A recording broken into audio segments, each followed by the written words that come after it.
नमस्ते प्रणाम। हम आप सबके भाई भोजपुरी लोग गायक गौतम पासवान आज अपने ब्लॉग में आप सबका स्वागत अभिनंदन करते हैं।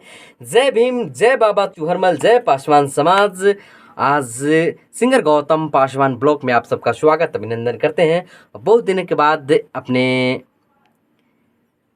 ब्लॉग में आप सबका स्वागत अभिनंदन करते हैं। जिस तरह से आप सब गौतम पासवान यूट्यूब चैनल को प्यार दुलार आशीर्वाद दे रहे हैं, उसी तरह से हमारे ब्लॉग को भी सब्सक्राइब कीजिए, लाइक कीजिए और Gautam Bhojpuri singer Gautam Paswan Facebook page को भी बहुत ही प्यार दुलार आशीर्वाद आप लोग दे रहे हैं। इस तरह से तो अपने भाई पे दुलार प्यार आशीर्वाद बनाते रहिए। और आज बहुत ही खुशी की बात है कि बहुत दिन के बाद एशियम स्टूडियो शकुराबाद में आज हम उपस्थित हैं और आप सबको दुलार प्यार आशीर्वाद से आप सब देख सकते हैं कि इस तरह से हमारे स्टूडियो का लुक है।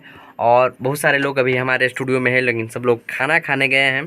तो हम सोचे कि बहुत दिन हो गया है आप सबसे बात करते हुए, और आप सब हमारे ब्लॉग में बने रहें और भाई को दुलार प्यार आशीर्वाद दें।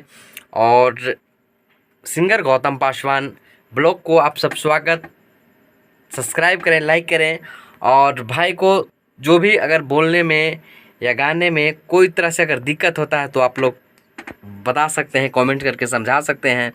और आप लोग कमेंट्स में ज़रूर बताएं कैसा लगता है मेरा ब्लॉग या कैसा मेरा गाना लगता है। और फेसबुक पेज पे जाएं, भोजपुरी सिंगर गौतम पासवान पेज है, उस पे जाएं और भाई को दुलार प्यार आशीर्वाद आप लोग दीजिए। तब तक के लिए जय भीम, जय बाबा चूहरमल, जय पासवान समाज। फिर मिलते हैं अगले ब्लॉग में। धन्यवाद।